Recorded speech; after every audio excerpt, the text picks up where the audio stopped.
Astaghfirullah. Assalamualaikum warahmatullahi wabarakatuh.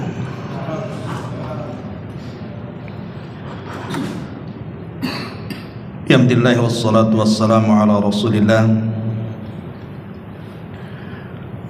wa ala alihi wa sahbihi wa mawalah wa la hawla wa la quwwata illa billahi wa ba'du. Alhamdulillah, di malam ini kita bisa kembali duduk untuk bertalabul ilmi di Masjid Muhajirin. Dan pembahasan di malam hari ini kita akan membaca satu hadis Nabi sallallahu alaihi wasallam yang cukup panjang. Hadis yang dikeluarkan Imam Muslim dari sahabat Abi Sa'id Al-Khudri radhiyallahu anhu.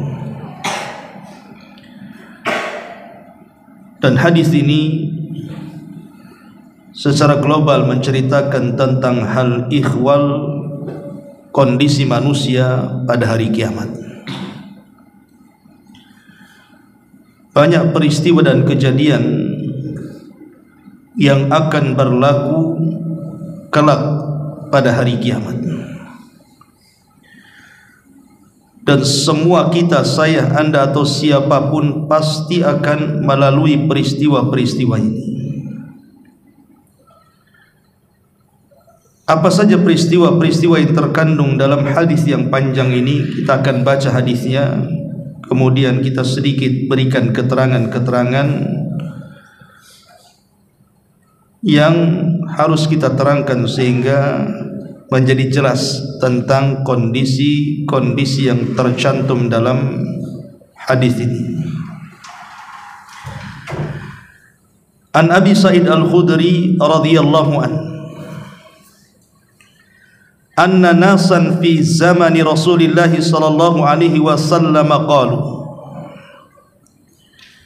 ya Rasulullah, hal nara rabbana yawmal qiyamati? Faqala an-nabiy sallallahu alaihi wasallam, na'am.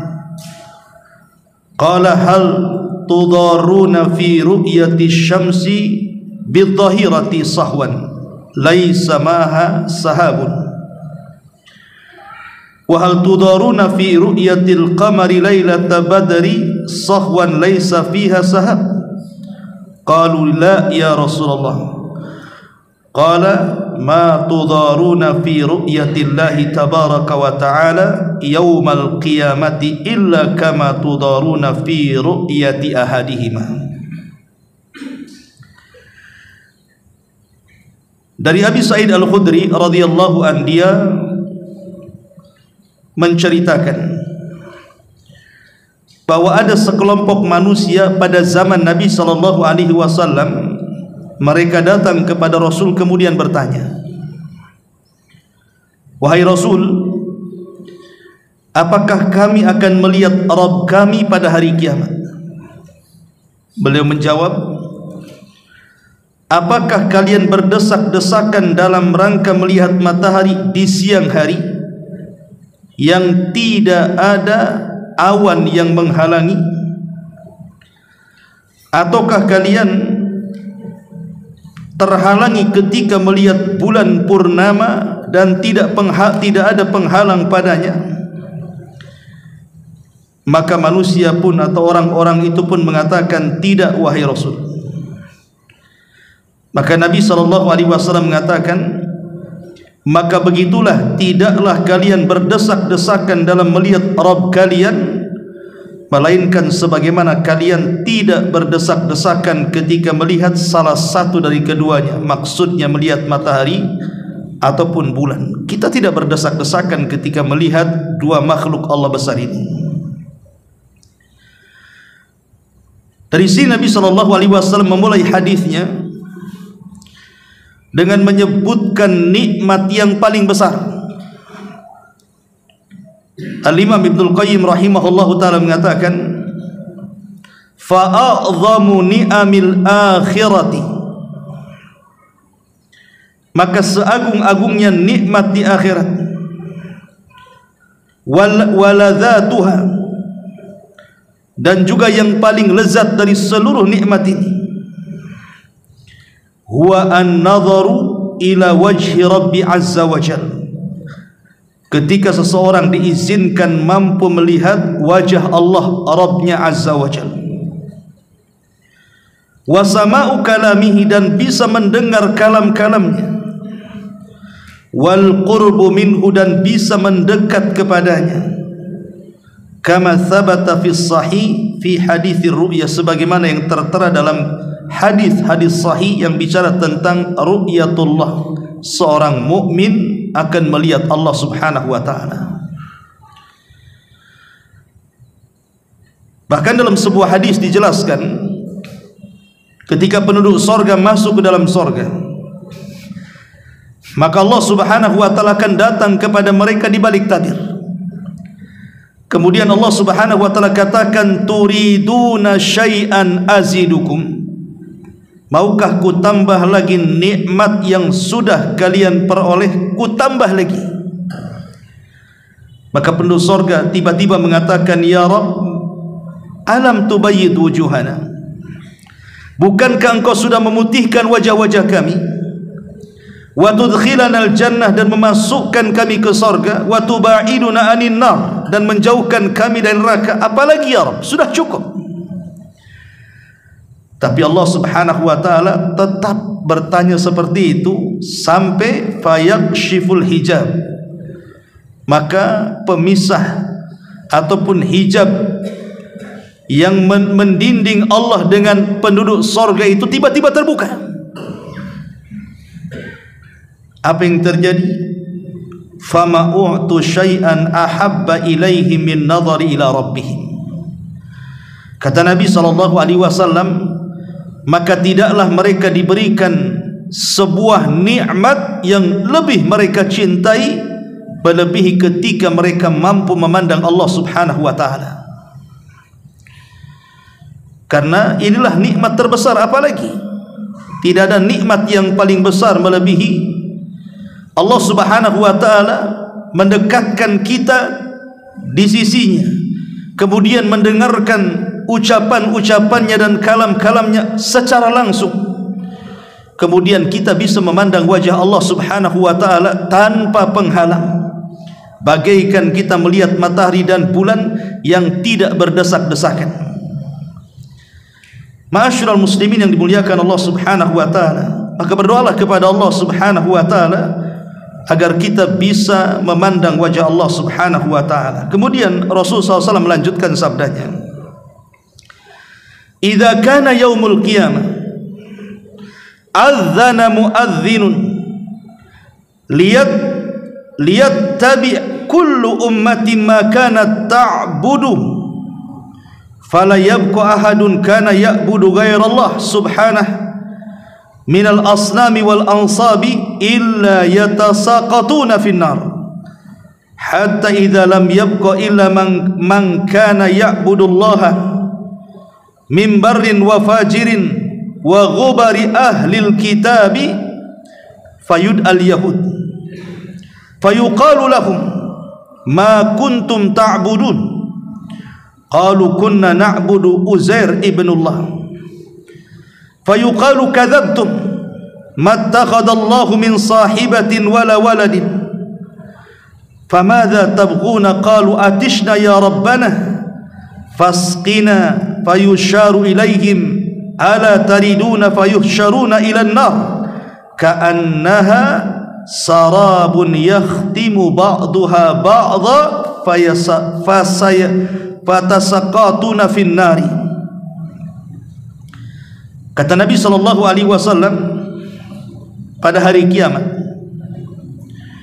akan didatangkan seorang penyeru yang akan menyeru.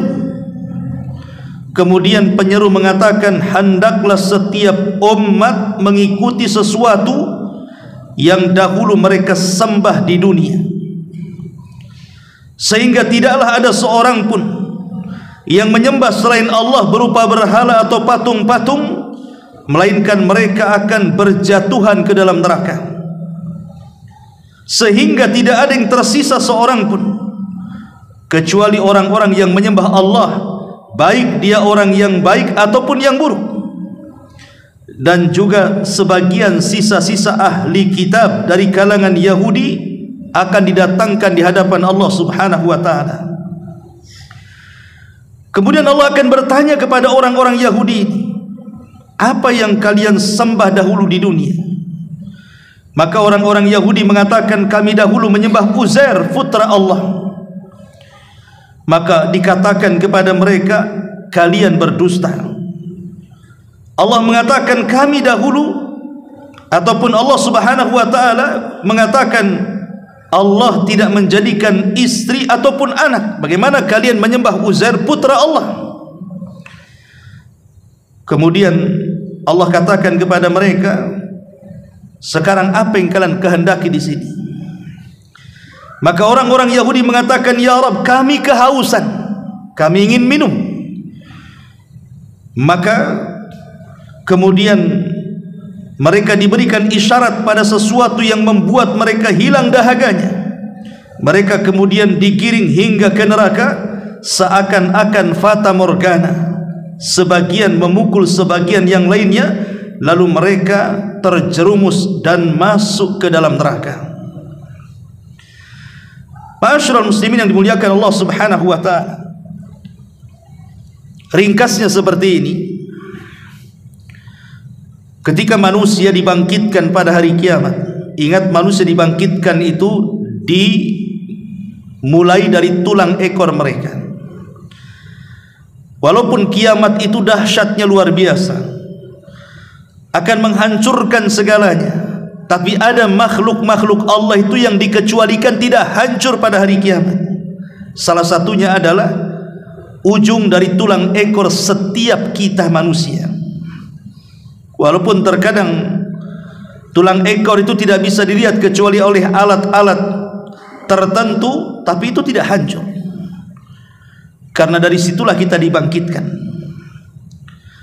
Jadi ketika kita dibangkitkan oleh Allah Subhanahu wa ta'ala, kemudian manusia dikumpulkan di sebuah padang yang disebut dengan mahsyar atau padang mahsyar, maka kondisi manusia saat dibangkitkan itu sesuai ketika saat kematiannya.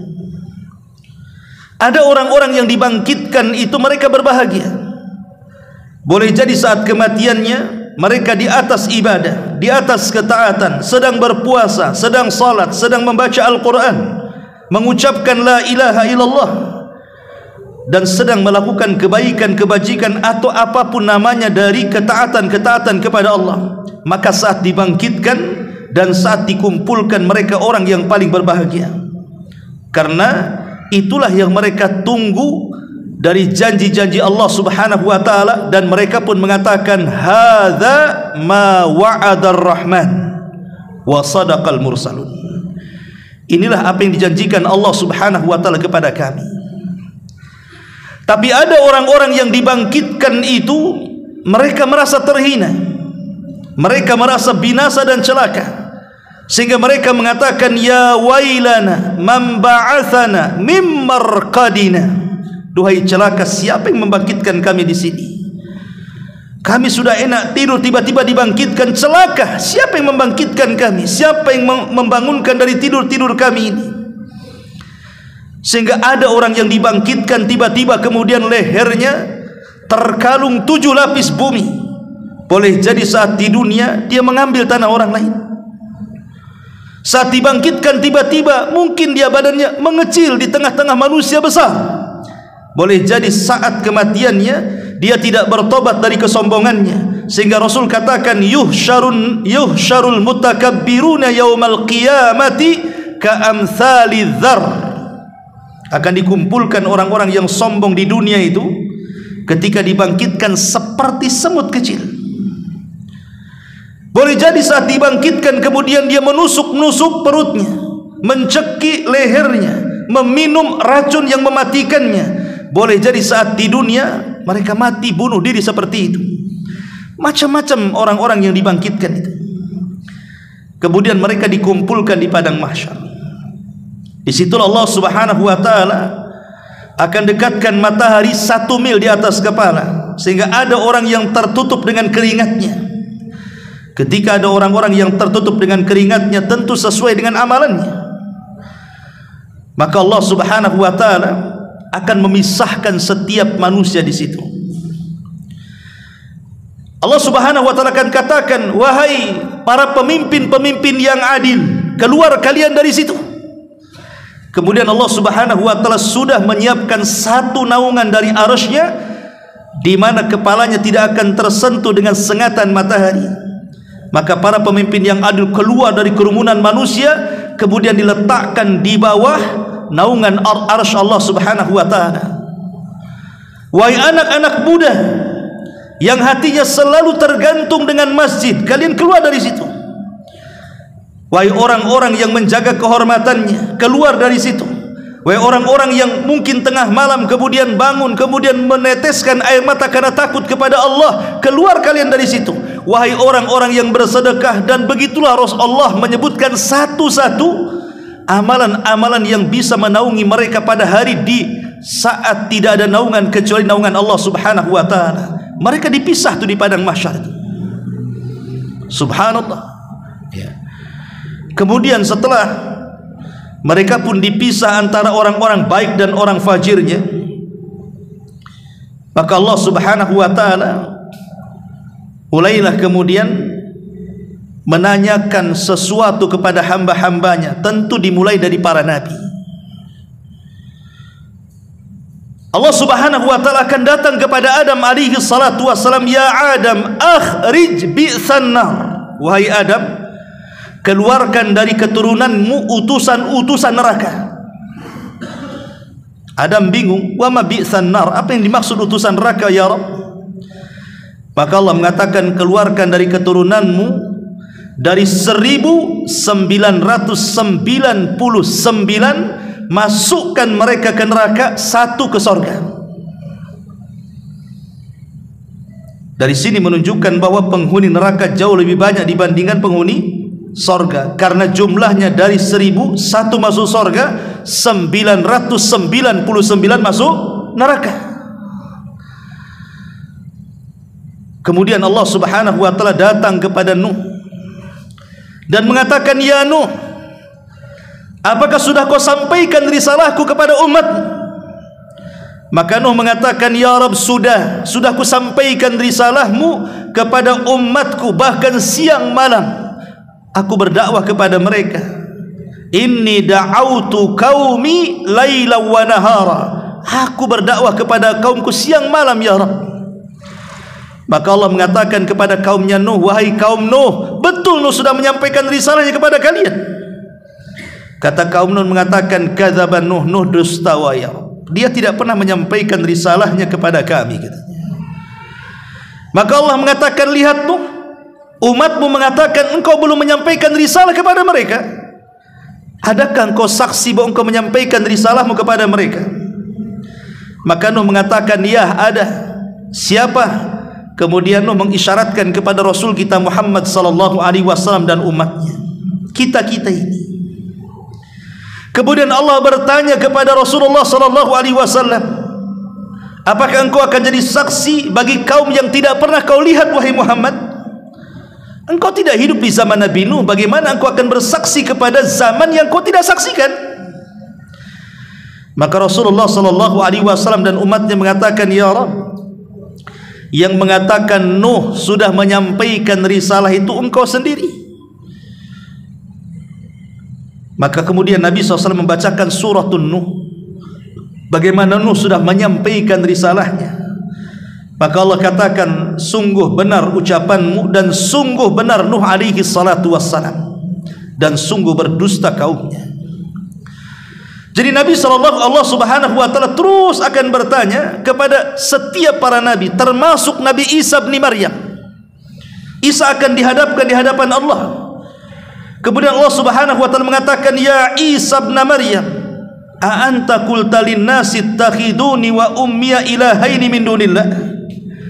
Wahai Isa, putra Maryam, apakah kamu mengatakan kepada manusia, jadikan aku dan ibuku dua orang Tuhan selain daripada Allah? Karena umat Nasrani menganggap Isa itu Tuhan, dan ibunya juga Tuhan.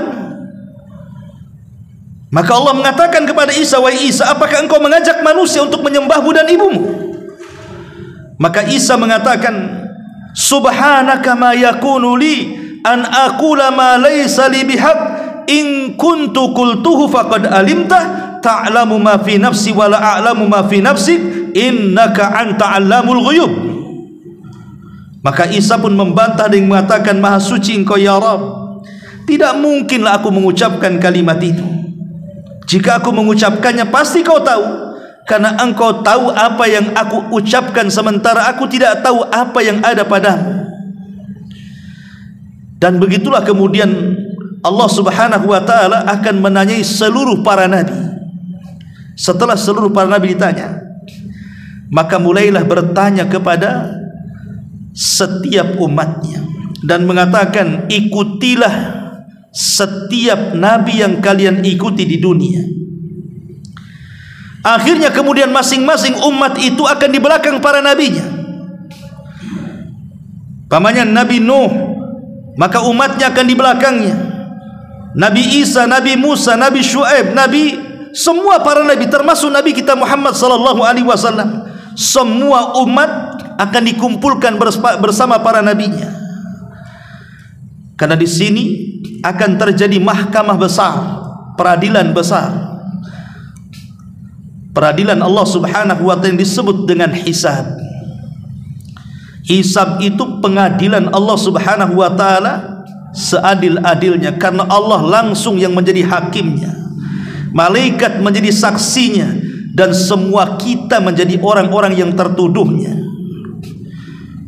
Ma'asyiral muslimin yang dimuliakan Allah subhanahu wa ta'ala, proses hisab inilah ada kemudian orang-orang yang dihisab mudah yang disebut dengan al-arad, ada orang-orang yang dihisab dengan hisab yang begitu sulit yang disebut dengan hisaban asira, hisab yang begitu sulit karena Allah akan menanyakan kepada kita sedetil mungkin. Orang kalau sudah ditanya sedetil-detilnya berarti ini hisabnya sulit, tapi kalau ditanya tidak detail berarti hisabnya mudah. Jadi ada orang yang detail sekali pertanyaannya, karena Nabi SAW mengatakan, manukisha al-hisab halak, siapapun yang ketika ditanya dan detail pertanyaannya celaka dia. Inilah hisab yang sulit. Ma'asyiral muslimin yang dimuliakan Allah azza wa jal, baru selesai hisab terjadilah mizan, timbangan. Semua akan ditimbang, termasuk badan kita, catatan kita, amalan kita, dan semua di sini akan nampak keadilan Allah subhanahu wa ta'ala, di mana amal sebiji zarah pun akan nampak saat terjadi penimbangan amal itu. Tidak ada yang mengelak dari timbangan ini. Ma'asyiral muslimin, baru setelah penimbangan amal ini maka kondisi akan digelapkan segelap-gelapnya. Disitulah kemudian Allah subhanahu wa ta'ala memerintahkan orang-orang yang menyembah selain daripada Allah di dunia akan mengikuti setiap sesembahannya. Kemudian mereka pun akan digiring ke neraka. Inilah yang Allah subhanahu wa ta'ala firmankan, uhsyurul ladhina zalamu wa azwajuhum wa ma kanu ya'budun. Kumpulkan orang-orang yang zalim dan yang semisal mereka dan apa yang mereka sembah dari selain daripada Allah subhanahu wa ta'ala min dunillah, fahduhum ila siratil jahim, hantarkan mereka ke dalam neraka jahim. Ma'asyiral muslimin yang dimuliakan Allah subhanahu wa ta'ala, kemudian Nabi SAW melanjutkan sabdanya, thumma yud'an nasara, kemudian orang-orang Nasrani pun akan dipanggil. Fayuqalu lahum, dikatakan kepada mereka, ma kuntum ta'budun, apa yang kalian sembah di dunia? Qalu kunna na'budul masih ibn Maryam, oh kami dulu menyembah Al-Masih putra Maryam.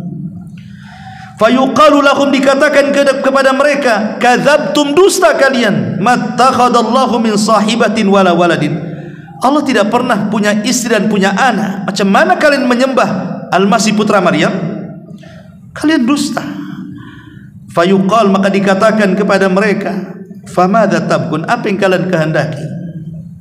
Fayaqulun, mereka mengatakan, atishna ya Rabbana faskina, kami sangat haus ya Rabb. Bagaimana tidak haus, mereka berada di terik matahari 1 mil di atas kepala. Mereka minta minum kepada Allah Azza wa Jalla. Qala fayusharu ilaihim ala tariduna fayuhsharu ila jahannam ka'annaha sarabun yakhtimu ba'duha ba'dan fayatasaqatuna finnar. Lalu mereka pun dikumpulkan, kemudian mereka diisyaratkan kepada apa yang mereka kehendaki, seakan-akan mereka berada di tengah-tengah fata morgana, di mana sebagian yang lain memukul sebagian yang lainnya, kemudian sebagian mereka terjatuh ke dalam neraka.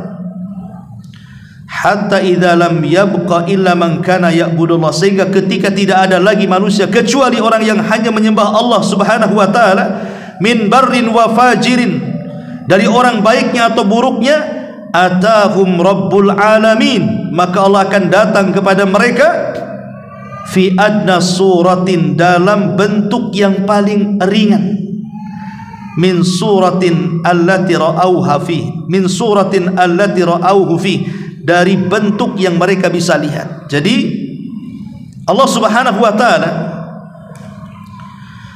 ketika kemudian di padang mahsyar itu akan datang kepada manusia, dan itu disyaratkan dalam Al-Qur'an, wa jaa rabbuka wal malaku saffan saffa, dan Allah akan datang kepada manusia di padang mahsyar sementara malaikat bersaf-saf. Dan tentu orang-orang yang beriman mereka mampu memandang wajah Allah Subhanahu wa taala. Tapi orang-orang kafir mereka akan terhalang dari melihat wajah Allah Subhanahu wa taala. Kenapa? Karena Allah Subhanahu wa taala berfirman, kalla innahum ar-rabbihim yawma idzin lamahjubun.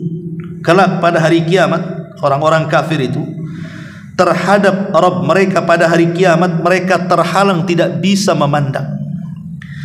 Karena memandang Allah itu kan sebuah kenikmatan, sehingga hanya orang-orang yang beriman saja yang diberikan kenikmatan mampu memandang Allah.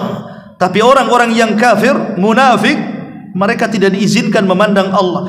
Kalaupun kata para ulama akidah Allah tampak di mata-mata mereka, maka Allah akan membentuk dirinya seolah-olah zat yang sangat menakutkan kepada mereka.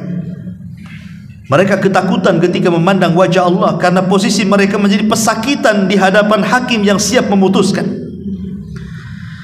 Makanya di sini Allah Subhanahu wa taala akan datang kepada mereka dalam bentuk yang paling rendah. Terkadang orang yang beriman tidak bisa mengenalinya, padahal itu Allah Subhanahu wa taala. Kemudian qala, Allah berfirman, fama tantadiruna, apa yang kalian tunggu, katanya. Tattabi kulla ummatin ma kanat ta'bud, qalu ya rabbana faraqna an-nas fid dunya afqara ma kunna ilaihim wa lam nusahibuhum fayaqulu ana rabbukum fayaquluna na'udzu billahi min la nusyrika bihi syai'an marrataini aw thalathan hatta inna ba'dahum la yakadu ayyanqaliba. Jadi ketika Allah Subhanahu wa taala datang kepada mereka dalam bentuk yang paling ringan, Allah katakan, apa yang kalian tunggu? Hendaklah setiap umat mengikuti apa yang mereka sembah. Kenapa kalian tinggal di sini? Kenapa tidak seperti mereka itu yang menyembah sapi mereka di belakang sapi, yang menyembah ular mereka di belakang ular, yang menyembah batu di belakang batu, yang menyembah sungai di belakang sungai, dan begitu seterusnya. Tapi ada sekelompok orang itu tidak kemana-mana, di situ saja. Sehingga Allah mengatakan, lah bukankah setiap umat harus mengikuti apa yang mereka sembah di bumi? Kenapa kalian diam di sini? Maka orang-orang ini mengatakan, wahai Rabb kami memisahkan diri dari manusia di dunia ketika kami membutuhkan apa yang kami butuhkan kepada mereka. Akan tetapi kami tidak berteman dengan mereka. Oh, kami tidak berteman dengan orang-orang yang menyembah ini, tidak. Kami betul-betul mentauhidkan Allah, karena mereka orang-orang beriman. Ya. Kemudian mereka berkata, aku berlindung kepada Allah darimu, kami tidak akan menyekutukan Allah dengan sesuatu apapun. Mereka ucapkan 2 atau 3 kali sehingga sebagian mereka hampir berbalik dan berpaling dari seruan itu. Tiba-tiba Allah Subhanahu wa taala berfirman, fayaqul hal bainakum wa bainahu ayah fata'rifunahu biha. Apakah di antara kalian dan dia yang kalian sembah itu mempunyai tanda-tanda yang dapat kalian kenal dengan tanda-tanda itu? Fayaquluna, maka mereka orang yang beriman mengatakan, na'am, iya kami tahu. Kalau seandainya Rabb kami menampakkan di hadapan kami, kami tahu, karena kami tahu tanda-tandanya. Apa yang terjadi? Fayukshafu an saqin, tiba-tiba Allah memperlihatkan betisnya. Fala yabqa man kana yasjudu lillah min tilqa'i nafsihi illa adhinallahu lahu bis-sujudi wala yabqa man kana yasjudu ittiqa'an wa riya'an illa ja'alallahu dhahrahu tabaqatan wahidatan kullama arada an yasjuda kharra ala qafah thumma yarfa'u ru'usahum wa qad tahawwala fi suratihi allati ra'awhu fiha awwala marratin faqala ana rabbukum fayaquluna anta rabbana thumma yudrabul jisru ala jahannam wa tahillu syafa'ah wa yaquluna Allahumma sallim sallim. Ketika Allah Subhanahu wa taala bertanya, apakah di antara kalian dan dia mempunyai tanda-tanda yang dapat kalian kenal dengan tanda-tanda itu, mereka menjawab ya. Maka disingkaplah betisnya sehingga tidak tersisa orang-orang yang sebelumnya sujud kepada Allah dari dalam dirinya. Maksudnya ketika di dunia dia sujud ikhlas karena Allah, maka Allah izinkan di akhirat mereka sanggup sujud kepada Allah. Tetapi tidak tersisa orang-orang yang sebelumnya sujud di dunia, mereka sujud karena ego, karena riya, karena sum'ah, karena sombong. Kecuali Allah jadikan punggungnya menjadi 1 lipatan, sehingga setiap kali hendak sujud dia tersungkur di atas tengkuknya dan mereka tidak bisa sujud.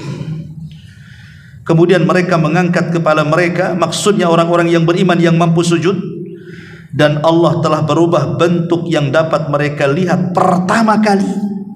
Itulah pertama kali Allah muncul dan menampakkan dirinya di hadapan orang-orang yang beriman pada hari kiamat, dan Allah mengatakan, aku adalah Rabb kalian. Maka mereka berkata, engkau Rabb kami. Kemudian dibentangkan jembatan di atas jahanam dan berlakulah syafaat pada hari itu. Mereka pun mengatakan, ya Rabb, selamatkan kami. Ma'asyiral muslimin yang dimuliakan Allah Azza wa Jalla, itulah firman Allah Subhanahu wa taala dalam Al-Qur'an, di mana Allah Subhanahu wa taala mengatakan, yauma yukshafu an saqin wa yud'auna ila sujudi fala yastati'un. Pada hari betis disingkapkan dan mereka dipanggil untuk sujud, tapi mereka tidak bisa sujud. Siapa mereka? Mereka orang-orang munafik, orang yang ketika salat hanya untuk riya saja, ketika salat itu hanya untuk sum'ah saja, bukan ikhlas karena Allah. Maka walaupun di dunia mereka bisa sujud kepada Allah, di akhirat mereka tidak sanggup sujud kepada Allah. Hanya orang-orang yang ketika di dunia ikhlas sujudnya karena Allah, merekalah yang kemudian mampu sujud kepada Allah Subhanahu wa taala. Ma'asyiral muslimin yang dimuliakan Allah Azza wa Jalla, kembali ke cerita Yaumul Qiyamah. Kita tahu bahwa setelah proses mizan, timbangan, dan saya katakan di awal bahwa penimbangan amal itu terdiri daripada 3. Pertama, orangnya. Dan ingat, orangnya ketika ditimbang itu bukan karena besar ataupun kurusnya sehingga mempengaruhi berat dan tidaknya timbangan, bukan itu. Karena nanti pada hari kiamat akan datangkan orang yang paling gemuk di dunia. Siapa orang yang paling gemuk di dunia, yang obesitas itu? Itu akan didatangkan oleh Allah Azza wa Jalla, kemudian ditimbang. Rupanya beratnya tidak lebih daripada sayap nyamuk, saking ringannya. Tapi ada orang-orang yang datangkan kurus, krempeng, kering. Ketika di dunia orang yang paling kurus, ketika ditimbang rupanya lebih berat daripada gunung Uhud. Sebagaimana hadis ketika Abdullah ibn Mas'ud radhiyallahu anhu naik ke atas pohon kurma, tiba-tiba datang angin tersingkap jubahnya. Kemudian terlihatlah kurus dari betisnya Abdullah ibn Mas'ud ditertawakan oleh para sahabat. Kemudian Rasul mengatakan, jangan kalian tertawakan kedua betisnya Abdullah ibn Mas'ud, karena kalau ditimbang di hadapan Allah, kedua betisnya lebih berat daripada gunung Uhud, kata Nabi SAW. Menunjukkan bahwa bukan persoalan gemuk ataupun kerempengnya yang mempengaruhi berat dan tidaknya timbangan, tetapi yang mempengaruhi adalah amal dan catatannya. Karena akan ditimbang itu badan kita, kemudian amal kita yang akan dibentuk dalam bentuk jism, kemudian catatan kita dijadikan satu timbangan. Disitulah akan nampak keadilan Allah Subhanahu wa ta'ala. Karena manusia ketika di dunia menimbang itu terkadang mengurang, terkadang menambah. Lihat para pedagang itu, ketika mereka menimbang sebuah timbangan, terkadang mereka ganjal timbangannya, akhirnya dikurangi kan takarannya. Terkadang kalau dia orang baik boleh juga menambah, tetapi di akhirat itu Allah tidak akan menambah, tidak akan mengurang, pas timbangannya. Dan itu menunjukkan keadilan Allah, bahwa tidak ada manusia sekecil apapun perbuatan di dunia, baik itu baik ataupun buruk, maka tetap akan ditimbang. Lah setelah proses timbangan ini, maka langit akan digelapkan segelap-gelapnya. Manusia tidak bisa melihat apapun. Dan inilah akan terjadi proses yang paling sangat mengkhawatirkan pada hari kiamat kepada setiap manusia. Apa itu? Al-murur ala sirat. Proses seseorang menyeberangi titian siratal mustaqim. Ini paling bahayanya dalam semua proses peristiwa-peristiwa pada hari kiamat. Kenapa bahaya? Dan paling bahaya karena jembatan itu Allah Subhanahu wa ta'ala letakkan tepat di atas neraka jahanam. Jadi jembatan itu persis di atas neraka jahanam. Jadi kalau terjatuh dipastikan masuk neraka. Dan 70 tahun baru sampai di dasarnya. Makanya kemudian Nabi SAW ketika mengatakan bahwa dia yang pertama kali melewati titian siratal mustaqim, ketika kemudian dia sampai di ujung, maka Nabi akan berdiri melihat umatnya satu persatu yang melintasinya.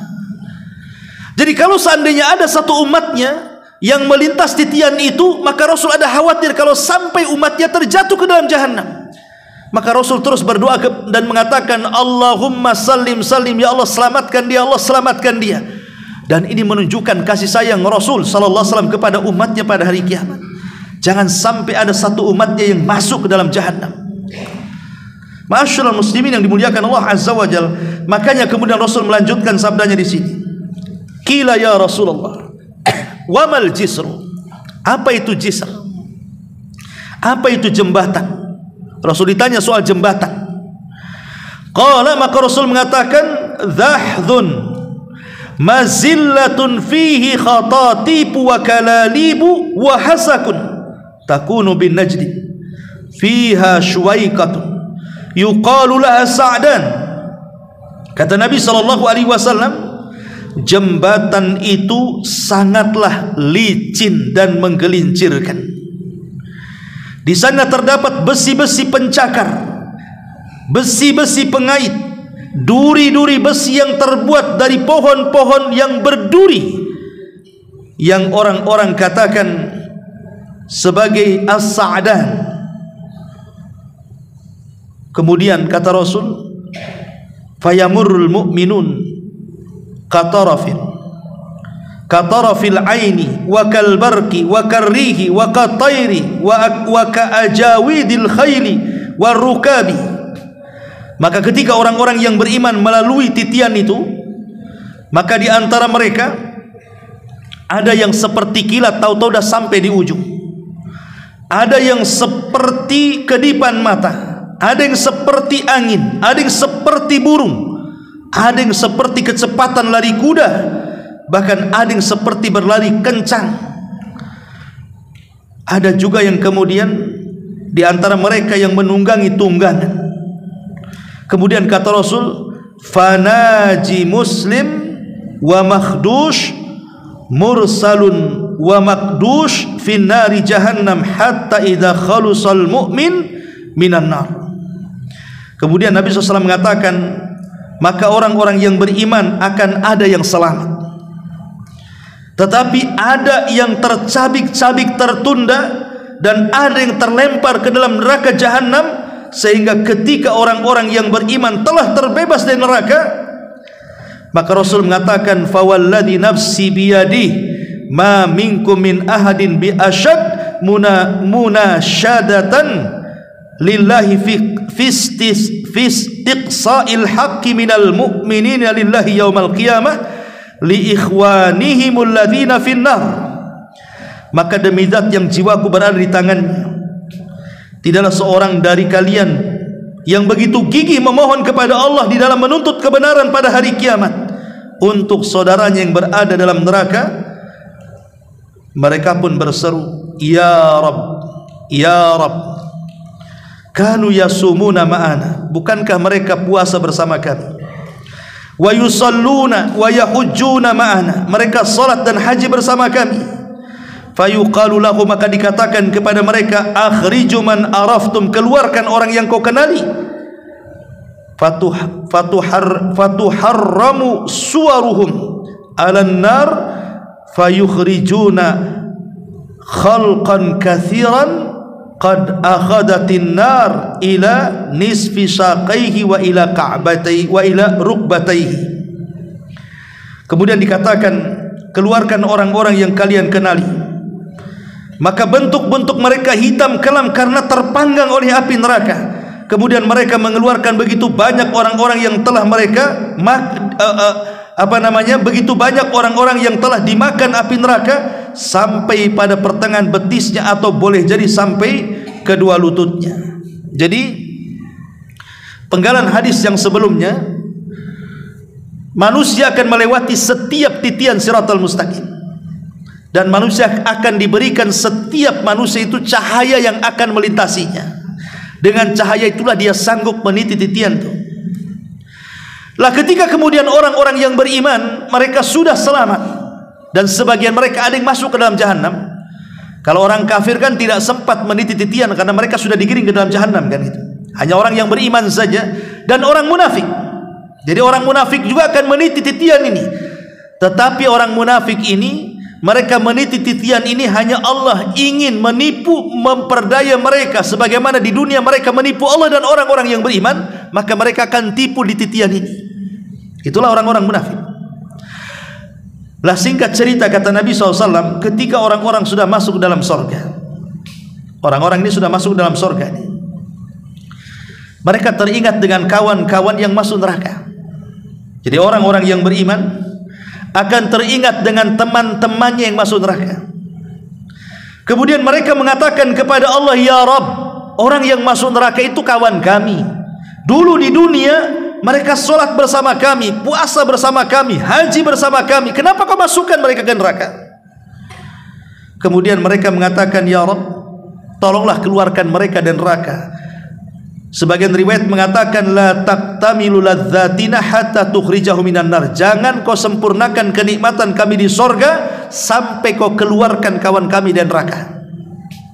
Dari sini ikhwatu fiddin yang dimuliakan Allah Azza wa Jalla, Hasan Al-Basri sampai mengatakan, Imam Hasan Al-Basri, apa kata beliau? Istaghfiru minal ikhwan, fa inna likulli mu'minin syafa'ah yaumal qiyamah. Perbanyaklah mencari teman-teman yang baik, karena setiap mukmin itu mempunyai syafaat pada hari kiamat. Barangkali kamu masuk ke dalam syafaat dari temanmu yang saleh itu, kata Imam Hasan Al-Basri. Ini menunjukkan apa? Bahwa berteman itu bukan sembarang. Makanya Rasul mengatakan, almaru ala dini khalilih, orang itu ditentukan agamanya dengan agama temannya. Karena teman itu kan nyeret kita masalahnya. Bisa saja dia menyeret kepada kebaikan, bisa saja menyeret kepada keburukan. Tapi teman-teman yang baik di dunia, yang kita lihat akidahnya lurus, ibadahnya rajin, ketaatannya luar biasa, keikhlasannya tampak, maka jangan pernah lepas dari teman-teman yang seperti ini. Karena nanti pada hari kiamat mereka akan menjadi syafaat bagi kita.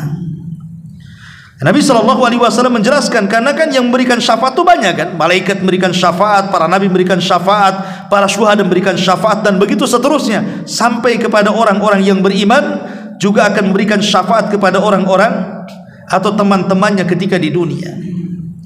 Ma'asyiral muslimin yang dimuliakan Allah Azza wa Jalla, makanya kemudian mereka mengatakan, ya Rabb, keluarkan teman kami. Kemudian Nabi SAW sampai bersumpah dan mengatakan, demi zat yang jiwaku berada di tangannya, tidaklah seorang dari kalian yang begitu gigih memohon kepada Allah dalam menuntut kebenaran pada hari kiamat, kemudian mereka ingin saudara-saudaranya selamat dari api neraka. Kemudian mereka mengatakan, Rabbana, wahai Rabb kami, mereka puasa bersama kami, solat bersama kami, haji bersama kami. Maka Allah mengatakan, kalau gitu keluarkan orang-orang yang kau kenali. Dalam riwayat, maka mereka pun meminta kepada Allah dengan menyebutkan namanya. Umpamanya, saya punya kawan si fulan, saya masuk surga, kemudian saya sebutkan si anu, si anu, si anu, si anu, disebutkan namanya satu-satu yang ia kenal selama di dunia tuh. Maka malaikat akan diutus oleh Allah untuk menyelamatkan orang yang disebut tadi, dan malaikat tidak kenal siapa yang akan dikeluarkan kecuali dari bekas sujudnya. Dari sini Rasul mengatakan, neraka tidak akan memakan bekas sujud. Api neraka itu tidak akan memakan dahi-dahi dan anggota badan bekas sujud, karena anggota sujud itu kan ada 7: ujung kaki, ujung lutut, 2 telapak tangan, kemudian dahi dan hidung. Itulah anggota sujud namanya. Maka neraka tidak akan memakan anggota-anggota itu. Lah malaikat ketika menyelamatkan dan menyelamatkan orang dari neraka itu dikenali dari bekas sujudnya tadi. Maka beruntunglah orang-orang yang mereka memperbanyak sujud kepada Allah Subhanahu wa taala. Ma'asyiral muslimin yang dimuliakan Allah Subhanahu wa taala. Kemudian summa yaqulun, kemudian orang-orang yang beriman di surga mengatakan lagi, Rabbana ma baqiya fiha ahad, wahai Rabb kami, tidak tersisa lagi seorang pun yang telah Engkau perintahkan kepada kami. Fayaqul, maka Allah katakan, irji'u fama wajadtum fi qalbi mithqala dinar min khairin fa akhrijuhu. Maka Allah mengatakan, kembalilah kalian, tengok lagi, ada enggak kawan kalian di neraka itu? Maka barang siapa yang kalian temukan di dalam hatinya kebaikan seberat dinar sekalipun, keluarkan mereka. Maka Allah pun merintahkan malaikat mengeluarkan mereka. Mereka pun mengeluarkan dengan jumlah yang begitu banyak. Kemudian mereka berkata, wahai Rabb kami, kami tidak meninggalkan dalamnya seorang pun yang telah Engkau perintahkan kepada kami. Tapi Allah katakan, lihat lagi, mungkin ada kawanmu yang belum tersebut. Subhanallah, ya. Sampai Allah Subhanahu wa taala mengatakan, lihat lagi, padahal sudah dikeluarkan kawan-kawannya. Kata Rasul, kata Allah, lihat lagi, boleh jadi mungkin masih ada. Lihat bagaimana Allah Subhanahu wa taala sangat sayang. Sampai-sampai Abu Sa'id Al-Khudri radhiyallahu anhu hadis ini mengatakan apa? Illam tusaddiquni bihadzal hadis. Kalau kalian tidak percaya dengan hadis ini, kata perawi hadis kan Abu Sa'id Al-Khudri mengatakan, kalau kalian tidak percaya dengan hadis ini, faqra'u in syi'tum, baca kalau kalian berkehendak firman Allah Azza wa Jalla, innallaha la yadrib mithqala dzarratin wa in taku hasana yudha'ifha wa yu'ti min ladunhu ajran 'azima. Sesungguhnya Allah tidak menganiaya seorang pun walaupun sebesar darah, dan jika ada kebaikan sebesar darah niscaya Allah akan melipat gandakan dan memberikan darinya pahala yang sangat besar. Kemudian kata Abu Sa'id Al-Khudri, Allah Subhanahu wa taala akan berfirman, syafa'atil malaika wa syafa'an nabiyun wa syafa'al mu'minun wa lam yabqa illa arhamur rahimin. Para malaikat akan memberikan syafaat, para nabi akan berikan syafaat, orang-orang yang beriman akan memberikan syafaat. Sekarang yang belum memberikan syafaat adalah Zat yang Maha Pengasih. Artinya manusia pada hari kiamat itu diselamatkan dari 2 segi, dari 2 arah. Manusia akan diselamatkan dari neraka itu dari 2 arah. Pertama dari arah syafaat, di mana para nabi berikan syafaat, para malaikat berikan syafaat, orang-orang yang beriman, para syuhada, orang-orang saleh akan berikan syafaat, termasuk anak kepada orang tuanya, dan begitu seterusnya. Tapi kalau sudah habis syafaat nih, nggak ada lagi syafaat, berarti orang ini bisa selamat dari arah yang lainnya. Apa itu? Dari rahmat Allah subhanahu wa ta'ala. Ketika tidak ada syafaat, sisanya hanya rahmat Allah. Berarti mereka diselamatkan dari rahmat Allah. Tentunya orang-orang yang tidak banyak ibadah di dunia, atau sama sekali tidak ada ibadah di dunia, tapi masih ada keimanan walaupun sebiji dzarrah. Itulah orang-orang yang terakhir keluar dari neraka dan terakhir pula masuk ke dalam surga. Itu mereka orang-orang yang diberikan rahmat, bukan karena syafaat. Ma'asyiral muslimin, dan ini dijelaskan oleh hadis selanjutnya bagaimana inilah bentuk bagaimana Allah memberikan rahmat. Ada orang-orang yang dikeluarkan dari api neraka bukan karena syafaat, tapi karena rahmat Allah. Apa kata Nabi SAW lanjutannya? Fayaqbidhu qabdatan minan nar. Kemudian Allah menggenggam satu genggaman dari dalam neraka. Fayukhriju minha. Kemudian Allah mengeluarkan satu kaum dari neraka. Kemudian kauman lam ya'malu khairan qad, sebuah kaum yang tidak punya kebaikan sekecil apapun. Qad adu humaman, sementara mereka sudah gosong karena terbakar. Kemudian Allah ambil, fayulqihim fi nahrin min afwahil jannah, maka mereka akan diletakkan di sebuah sungai di pintu-pintu sorga. Yuqalu lahu nahrul haya, dikatakan namanya sungai kehidupan. Fayakhrujuna kama takhrujul habbatu fi hamilis saili. Kemudian mereka keluar dari dalam sungai layaknya biji yang tumbuh dari aliran sungai.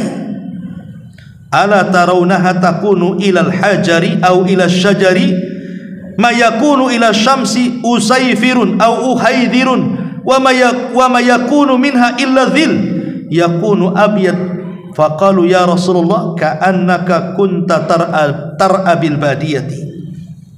Jadi setelah mereka dikeluarkan dari dalam sungai layaknya biji tumbuh dari aliran sungai, kata Rasul, tidakkah kalian lihat ia tumbuh merambah di bebatuan atau pepohonan mengejar sinar matahari?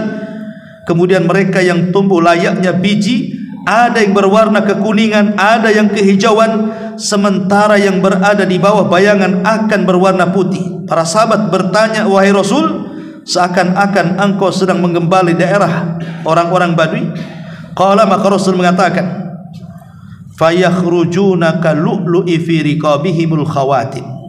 Kemudian keluarlah seperti mutiara, sementara di lutut-lutut mereka terdapat cincin yang bisa diketahui oleh penduduk sorga. Kemudian dikatakan, Allah berfirman, masuklah kalian ke dalam sorga, apa yang kalian lihat maka itulah yang kalian akan miliki. Ma'asyiral muslimin yang dimuliakan Allah Azza wa Jalla, artinya inilah orang-orang yang akan mendapatkan rahmat tanpa syafaat, dan mereka orang yang terakhir keluar dari neraka dan masuk ke dalam sorga. Dalam riwayat begini, jadi orang-orang yang terakhir keluar dari neraka itu, mereka meminta kepada Allah untuk dijauhkan sejauh-jauhnya dari neraka dan mengatakan, ya Rabb, neraka sudah membakar kami, neraka sudah menyesakkan hidung dan pernapasan kami, jauhkan kami dari neraka. Maka mereka pun dijauhkan dari neraka dan didekatkan ke sorga. Kemudian dari kejauhan dia melihat pohon. Pohon itu penuh dengan buah-buahan, dan di bawah pohon itu ada aliran sungai. Di situ ada makanan, di situ ada minuman. Itulah angan-angan penduduk neraka. Karena ketika mereka di neraka, mereka kan mengatakan kepada, kan neraka itu kan ada jendelanya, sorga juga ada jendelanya. Jadi penduduk sorga dari jendela itu bisa melihat penduduk neraka dari jendela itu bisa melihat kenikmatan sorga. Maka penduduk neraka mengatakan kepada penduduk sorga itu, berdialog tuh di antar jendela itu. Apa kata penduduk neraka ini? Dia mengatakan, wahai penduduk sorga, afidhu alaina minal ma' au mimma razaqakumullah. Berikanlah setetes air yang Allah berikan kepada kalian, atau makanan yang Allah rizkikan kepada kalian. Tapi penduduk surga mengatakan apa? Innallaha harramahum 'alal kafirin. Oh, tidak bisa Allah haramkan kepada kalian oleh orang-orang kafir. Jadi cita-cita penduduk neraka itu hanya ingin minum dan makan. Karena makanan dan minumannya di neraka itu na'udzubillah tidak bisa dimakan. Kalau dimakan membahayakan, menghancurkan dan membinasakan. Makanya ketika melihat ada pohon, banyak buahnya, di bawahnya ada aliran sungai, mereka mengatakan, ya Rabb, dekatkan kami ke situ, katanya. Allah mengatakan, janji kalau seandainya aku dekatkan kau ke sana, kau tidak akan minta yang lainnya. Maka hamba ini mengatakan, aku janji ya Rabb, asal kau dekatkan kami ke situ.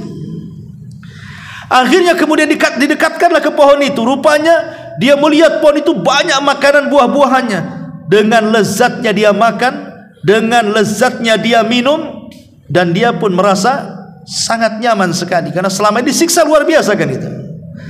Tiba-tiba dari pohon itu dia melihat ada pohon yang jauh lebih besar lagi, yang jauh lebih besar lagi, lebih banyak buah-buahannya, dan aliran sungainya lebih dahsyat lagi. Tiba-tiba mengatakan, ya Rabb, bisa enggak kau dekatkan aku ke pohon yang itu, katanya.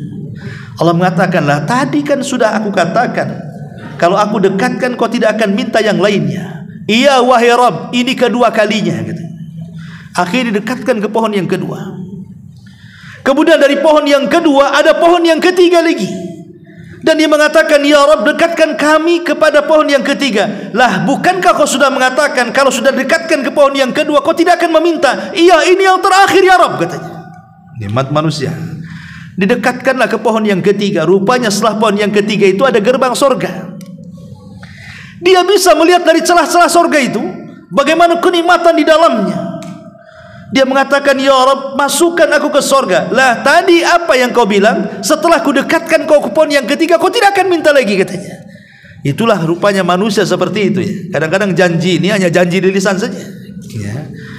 Akhirnya Allah mengatakan, sudah gini saja, coba apa yang kau inginkan di dunia, tamanna ya abdi. Coba bercita-citalah, kira-kira di dunia ini kalau aku berikan nikmat, coba hayalkan setinggi hayalanmu, kau ingin apa? Berhayalah kemudian hamba ini sampai mentok hayalannya, ingin ini macam-macam lah dalam otaknya itu. Maka Allah mengatakan, baik, aku akan berikan 10 kali lipat dari hayalanmu. Ketika dibuka pintu sorga, seolah-olah dia yang pertama kali masuk sorga, padahal dia yang terakhir. Inilah orang yang terakhir keluar dari neraka, terakhir pula masuk sorga, seolah-olah dia yang pertama pula dia. Karena sorga itu satu celupan saja melupakan keperitan segalanya ya. Inilah orang-orang yang mendapatkan rahmat dari Allah subhanahu wa ta'ala. Inilah di antara riwayat yang cukup panjang yang dikeluarkan Imam Muslim dari hadis Abi Sa'id Al-Khudri radhiyallahu an. Wallahu a'lam, mudah-mudahan ada manfaatnya. Subhanakallahumma bihamdika, asyhadu an la ilaha illa anta, astaghfiruka wa atubu ilaik. Allahu ta'ala alam. Assalamualaikum warahmatullahi wabarakatuh.